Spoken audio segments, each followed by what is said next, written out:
The sailors thought it was just another day on the water until they saw the massive shape in the sand.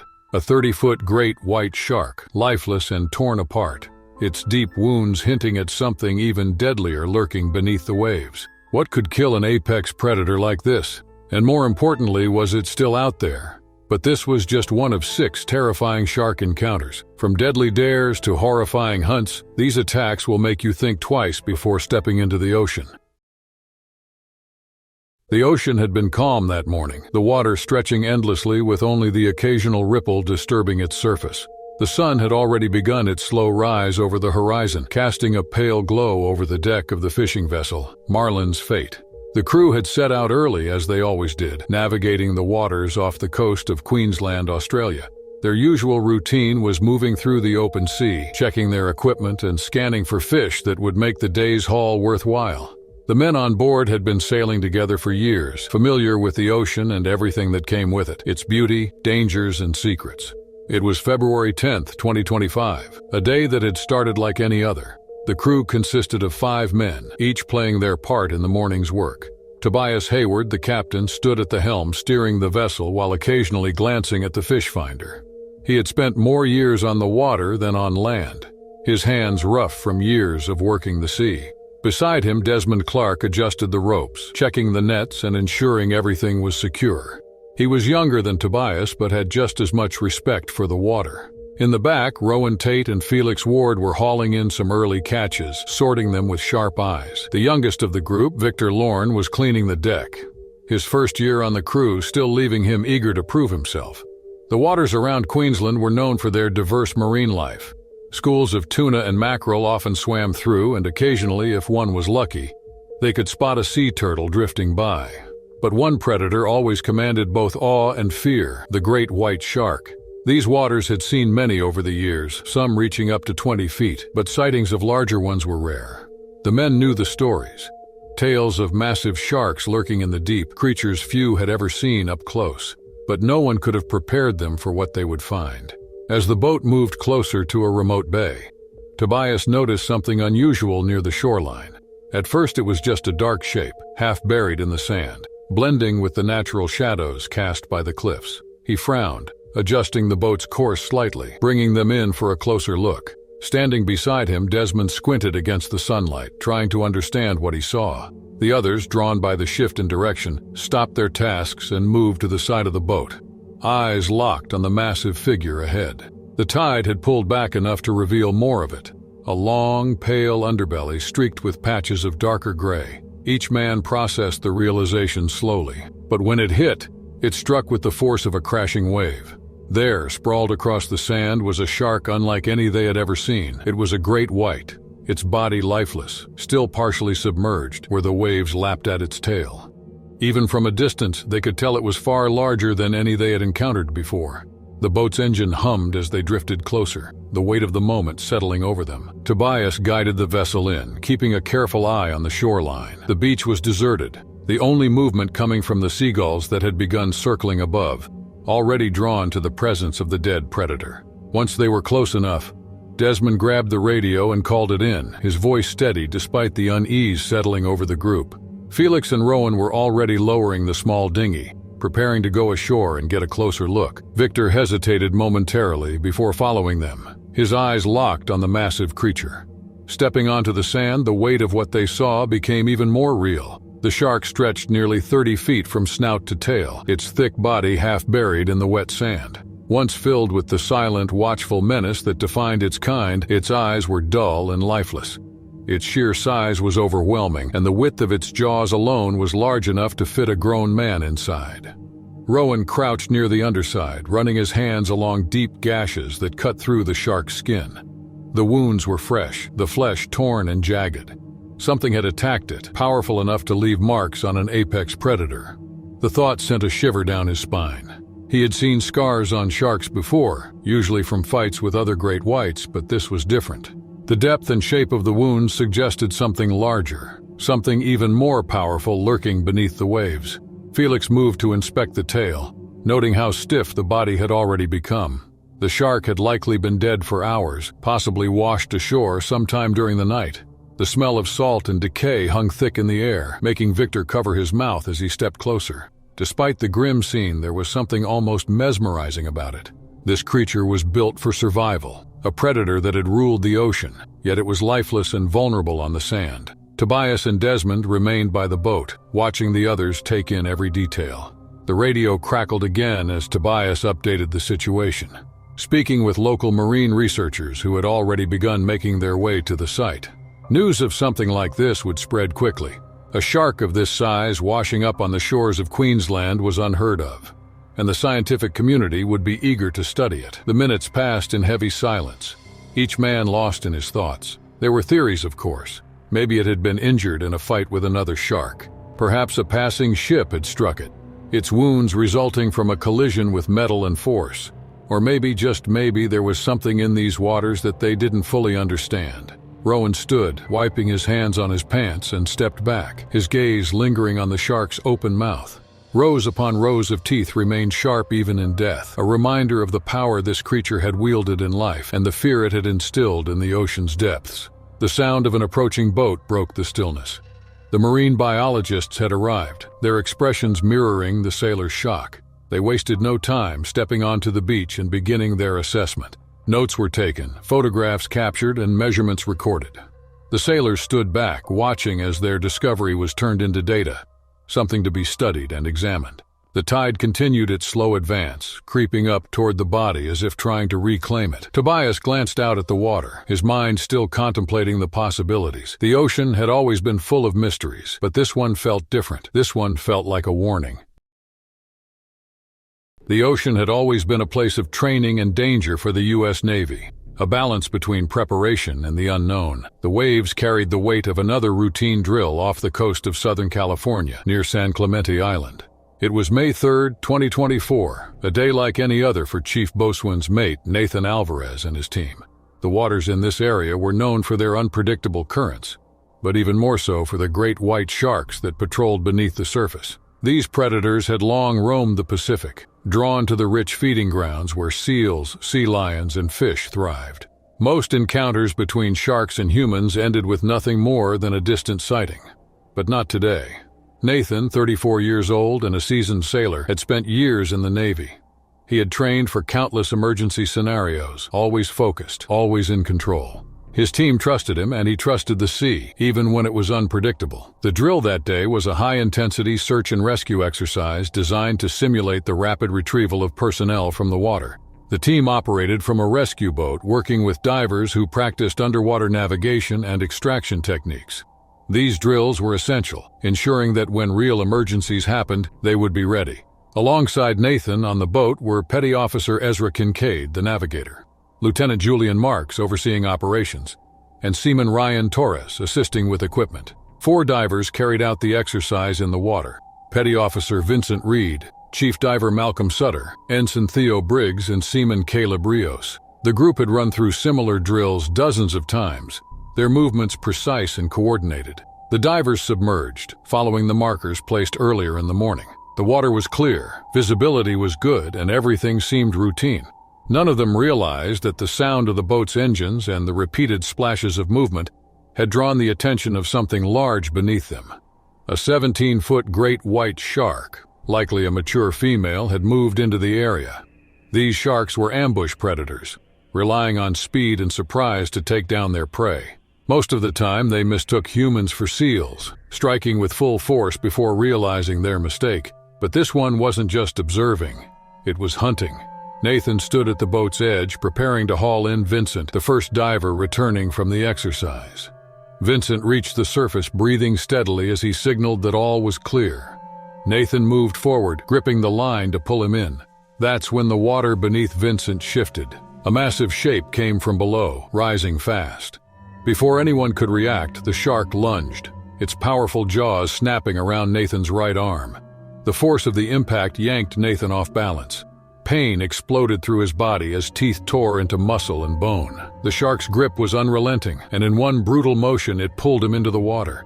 The world above the surface disappeared in a rush of bubbles and chaos. He could feel the crushing pressure, the violent thrashing as the shark shook him, trying to take him deeper.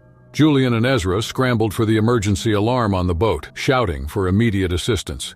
Ryan grabbed a rescue pole, but it was useless against the raw power of the predator below. In the water, Vincent had barely escaped the initial attack. He kicked hard, pushing himself away from the thrashing white belly of the shark. His training kept him from panicking. He reached out, grabbing Nathan's vest. But the weight of the shark's pull was too strong. Nathan fought, twisting his body and trying to wrench free, but the shark wasn't letting go. Blood clouded the water, and for a moment everything slowed. The pain, the cold, the weight of the ocean pressing around him, it all blurred together. But then, as suddenly as it had clamped down, the shark released him. The pressure disappeared and his body floated upward. Vincent grabbed him, hauling him toward the surface. Nathan's vision flickered, the searing pain in his arm making it hard to think. As they broke through the water, hands reached down from the boat, gripping Nathan's vest and dragging him onto the deck. Blood poured from his shredded arm, staining the metal floor. His chest heaved as he gasped for air, the reality of what had just happened hitting all at once. But the attack wasn't over. The shark, still moving just below, turned again. It surged upward, breaching the water in a foam spray, aiming for the boat. The crew barely had time to react as the massive predator slammed against the hull, rocking the vessel with its weight. Ryan stumbled, nearly losing his footing as he reached for Nathan's wound, trying to slow the bleeding. Julian barked orders, grabbed the emergency radio, and called in the attack. Ezra kept his eyes locked on the water, watching for another approach. The still submerged divers motioned frantically, signaling to be pulled out. The rescue operation was aborted. Their priority was getting out alive. They hauled the remaining divers onto the boat one by one. Caleb was the last, kicking hard to reach the surface. His eyes darted in every direction, and he feared the shadow that lurked below. The moment his hands gripped the boat's edge, Ezra and Julian yanked him up, their strength fueled by pure adrenaline. Nathan's body trembled from blood loss, his arm a mess of torn flesh and deep wounds. The shark's teeth had carved through muscle, leaving him in agony.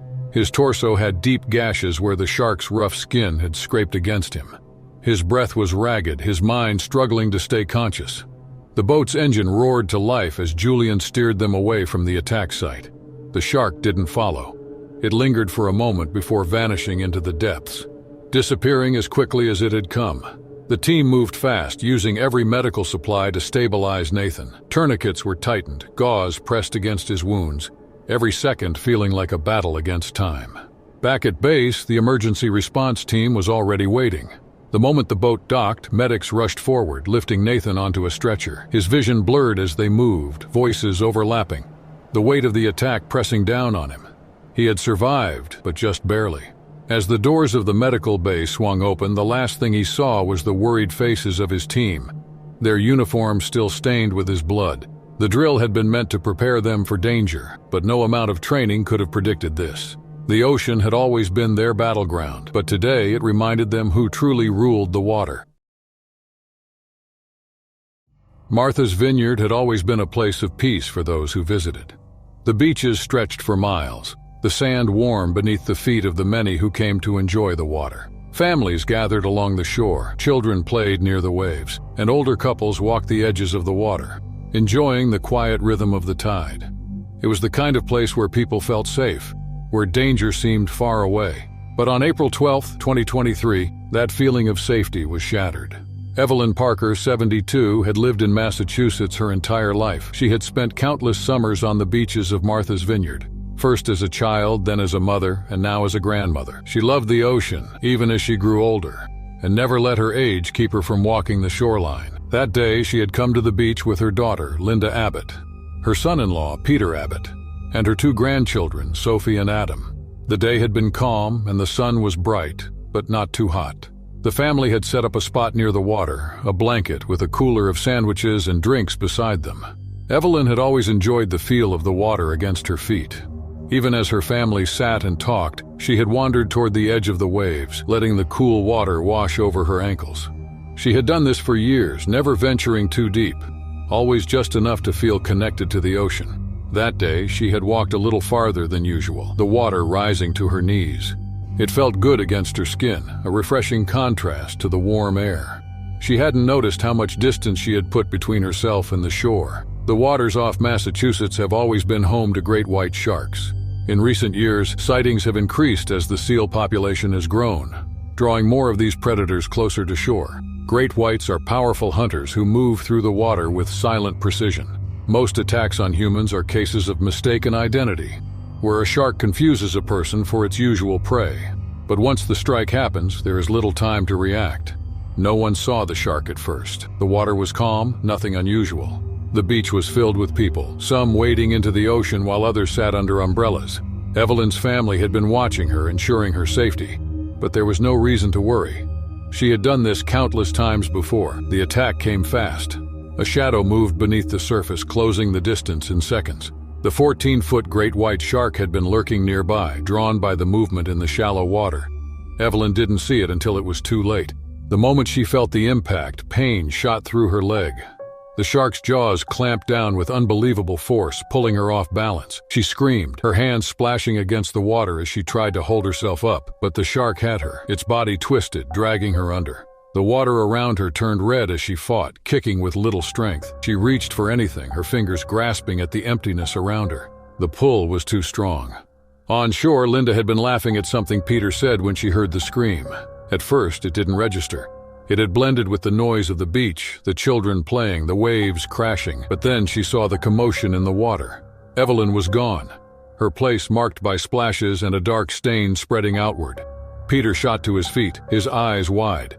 Sophie and Adam froze, their small hands gripping the blanket's edges. The people around them started to react, standing, pointing, shouting. Linda ran forward, her heart pounding. She could barely make out her mother's head above the surface, her arms thrashing. The water churned violently, a shape moving beneath her. A lifeguard blew his whistle, sprinting toward the shoreline.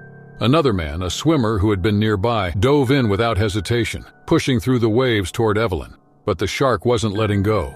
It thrashed, dragging her farther from the shore. The blood in the water made it hard to see what was happening. Evelyn's strength was fading. Her body was old, not built for a fight like this. The shark released her momentarily, only to bite down again, pulling her deeper. She couldn't breathe, couldn't move fast enough to escape. The weight of the water pressed against her as she sank. The man who had jumped in reached the spot where she had been. He dove beneath the surface, searching. Momentarily, he thought he saw her hand, but it was gone. The lifeguard swam out with a rescue board, his movements quick and desperate. More people were running to the water's edge, some yelling for help, others frozen in horror. Linda stood at the shoreline, her hands over her mouth. Peter had his arms around Sophie and Adam, shielding them from the scene. The waves rolled in, bringing streaks of red with them. The reality of what was happening crashed down on them. The woman who had raised Linda, who had walked this beach many times before, was being taken by the sea. The rescue team arrived within minutes. Boats moved into the area, searching. Helicopters circled overhead, scanning the water for any sign of her. People were pulled from the ocean and ordered back to shore. The beach was shut down, and officials quickly secured the area. It took hours before they found her. Her body was floating, the injuries clear. The shark had done what it was meant to, attacking with the precision it had evolved for. There had been no chance for her. The news spread fast. Reports of the attack were on every station, and warnings were issued about the rising presence of great white sharks along the coast. Experts explained the behavior and the likelihood that the shark had mistaken Evelyn for prey. Some people called for more safety measures, more patrols, and better monitoring. Others argued that the ocean belonged to the sharks and that such attacks were rare. For Linda, Peter, and the children, none of that mattered. They had come to the beach expecting a quiet day, a simple walk along the shoreline. Now all that was left was the memory of that moment, the helplessness of watching someone they loved disappear beneath the waves. The ocean had always been a place of peace for Evelyn, but it had become something else entirely on that day. Key West, Florida, had always been a paradise for visitors. The warm waters, the gentle waves, and the endless stretches of open sea made it the perfect escape.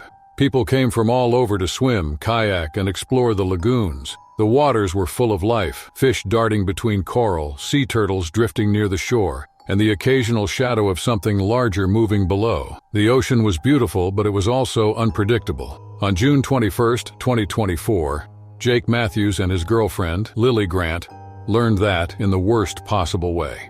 The couple had been together for 3 years, and this trip was supposed to be a chance to unwind.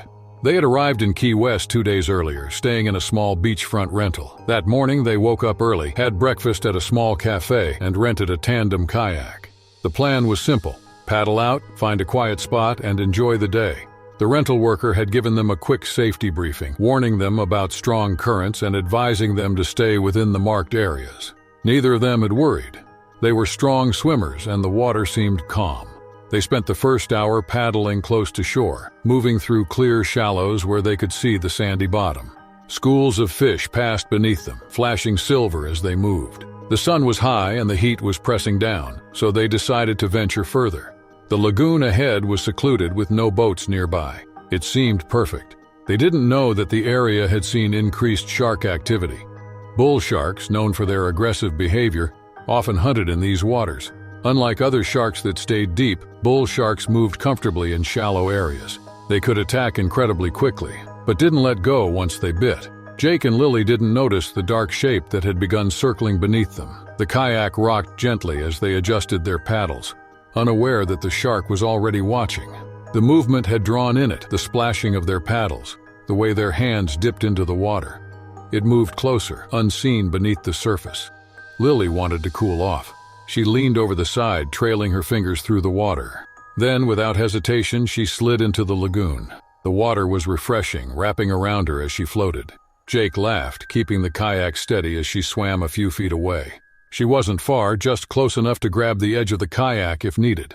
The attack happened in an instant. A sudden burst of movement beneath her, a rush of water, and then pain. The bull shark struck incredibly, clamping its jaws around her leg.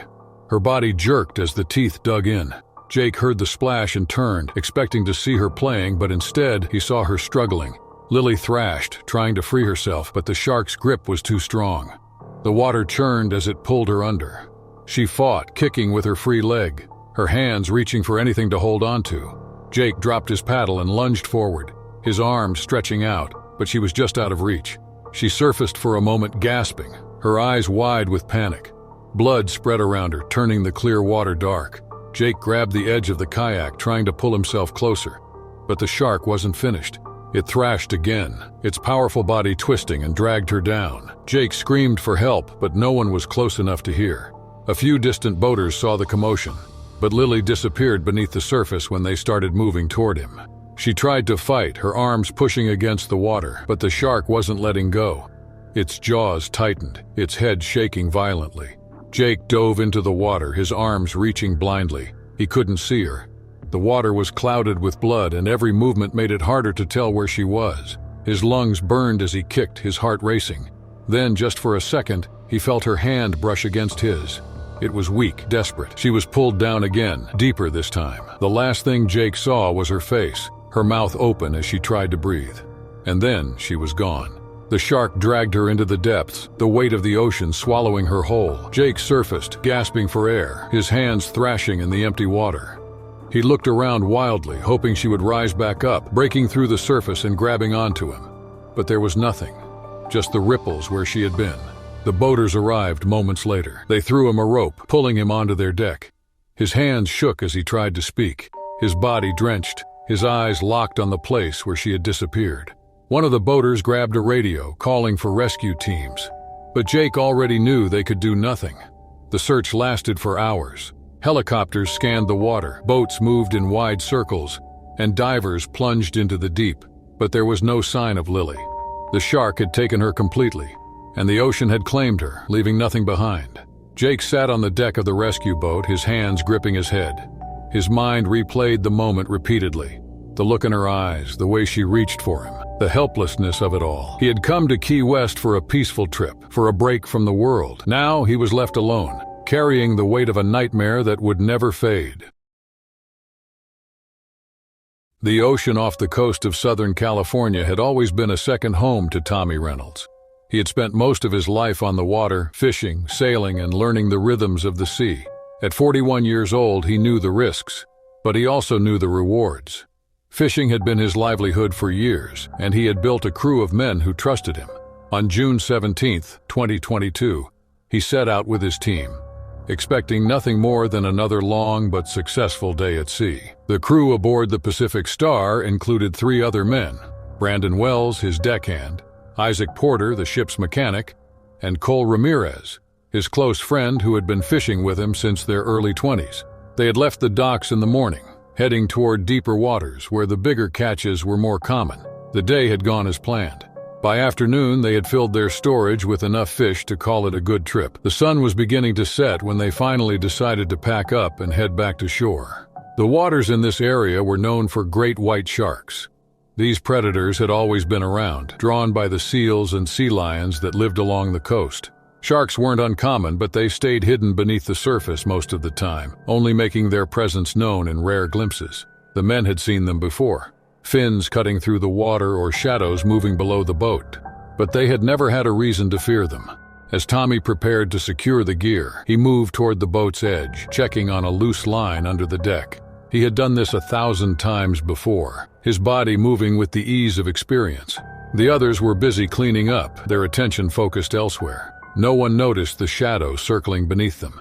The great white had been watching them for a while, drawn by the scent of fish and the steady movement of the boat. Without warning, the shark lunged from below. The impact was immediate. It clamped onto Tommy's legs, yanking him off his feet before anyone had time to react. His body slammed against the side of the boat before disappearing into the water. A splash erupted as the others turned, their eyes widening in horror as they saw him struggling beneath the surface. Tommy kicked, his instincts taking over, but the shark's grip was too strong. Its jaws crushed down, dragging him deeper. The water around him turned red as pain shot through his body. He reached out, trying to grab anything, but there was nothing to hold on to. Brandon was the first to move, grabbing a rope and throwing it toward the spot where Tommy had gone. Cole leaned over the edge, his hands shaking as he searched for any sign of his friend. Isaac scrambled for a pole, anything that could be used to pull him back. But the shark wasn't letting go. It twisted violently, shaking Tommy like a rag doll, its powerful body easily cutting through the water. For a brief second, Tommy surfaced again, his arms flailing, his face twisted in agony. He locked eyes with Cole, a desperate plea flashing across his expression. The crew reached for him, their hands stretching toward his. But as quickly as he appeared, he was yanked back down. The shark dragged him deeper, the movement so sudden that it sent another rush of water slamming against the boat. The men were screaming now, their voices lost in the chaos. Brandon grabbed a knife, leaning over in a desperate attempt to strike at the predator. But the water was too murky with blood. The struggle beneath the surface was invisible. They could only see the occasional ripple, the churning motion of something massive just out of reach. Isaac radioed for help, his voice shaking as he reported what had happened. The Coast Guard responded immediately, but they were miles away. The men weren't sure they had minutes, let alone the time it would take for help to arrive. They watched for what felt like an eternity, waiting, hoping for any sign that Tommy would resurface. But he didn't. The water grew still, the ripples faded.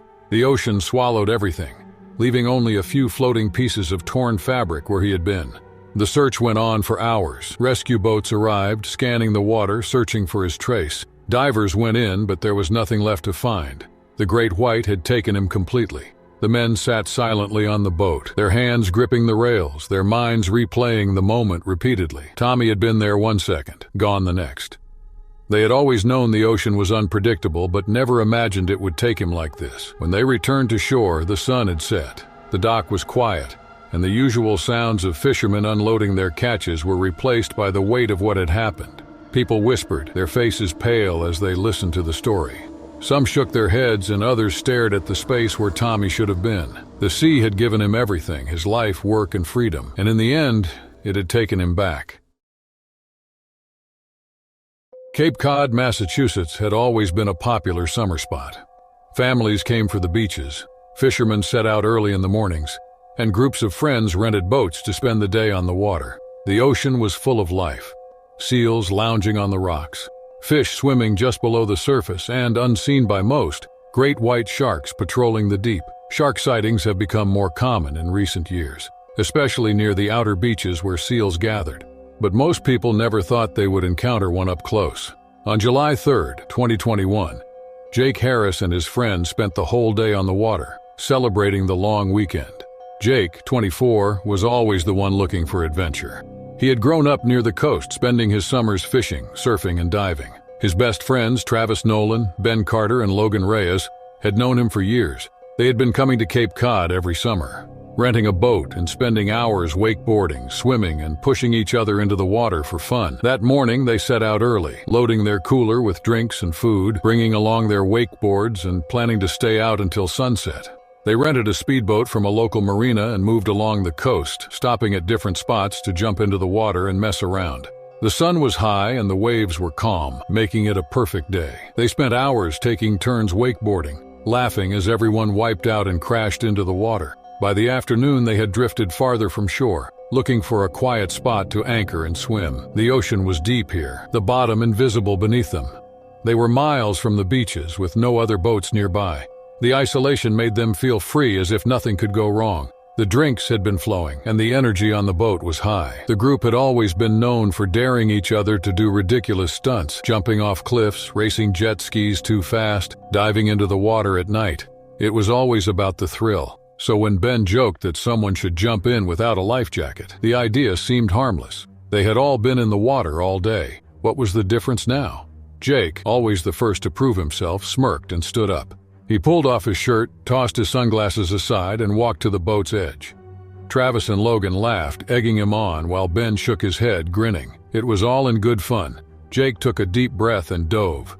The water was colder than he expected, wrapping around him as he sank a few feet before kicking back to the surface. He floated there momentarily, treading water, looking up at his friends as they cheered. But as he caught his breath, something changed. The water around him felt still, too still. The laughter on the boat faded as a strange quiet settled over them. Something about the moment felt wrong, but no one could place why. Then, without warning, it happened. From below, a massive great white shark exploded upward. The force of the attack sent a surge of water up around Jake as the shark's jaws clamped down on his torso. His body jerked as the teeth sank in, a shockwave of pain ripping through him. His friends froze, their eyes wide in disbelief. For a split second, it didn't seem real. Then the blood spread. The water around Jake turned red almost instantly. The shark thrashed, its massive body twisting as it pulled him under. Jake's arms flailed, his mouth opening in a silent scream, before disappearing beneath the surface. Travis lunged for a rope, his hands shaking as he tried to throw it into the water. Logan scrambled for anything to grab onto, his mind racing for a plan. Ben stood frozen, his body rigid, his breath caught in his throat. Jake surfaced briefly, his face pale, his eyes filled with terror. He reached for the boat, his fingers barely breaking the surface before the shark yanked him down again. The force was too strong. The shark wasn't letting go. Logan grabbed an oar and slammed it into the water to scare the predator away. Travis yelled for help, his voice lost in the chaos. Ben collapsed to his knees, his hands gripping the edge of the boat, as he watched his best friend being torn away. The shark thrashed again, its powerful tail sending another rush of water over the side of the boat. Jake's body reappeared, limp, blood streaming from his wounds. Travis lunged, his fingertips brushing Jake's arm, but the shark dragged him under with a final, ferocious pull. The sea swallowed Jake's screams, leaving only the echoes in their ears. The ocean took him. The boat rocked violently as the last ripples spread out.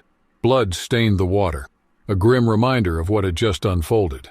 Logan stared at the spot where Jake had disappeared, his chest heaving in disbelief. Travis dropped the rope, his hands trembling uncontrollably. Ben clenched his fists against the deck, his jaw tight, his eyes fixed on the bloodied waves. Minutes felt like hours as they frantically searched, desperate to pull Jake back. When they finally managed to drag his body into the boat, it was too late. Once full of laughter and dares, the ocean had claimed its price. The fun had turned to horror. Jake was gone, and the joke that started it all had cost them everything.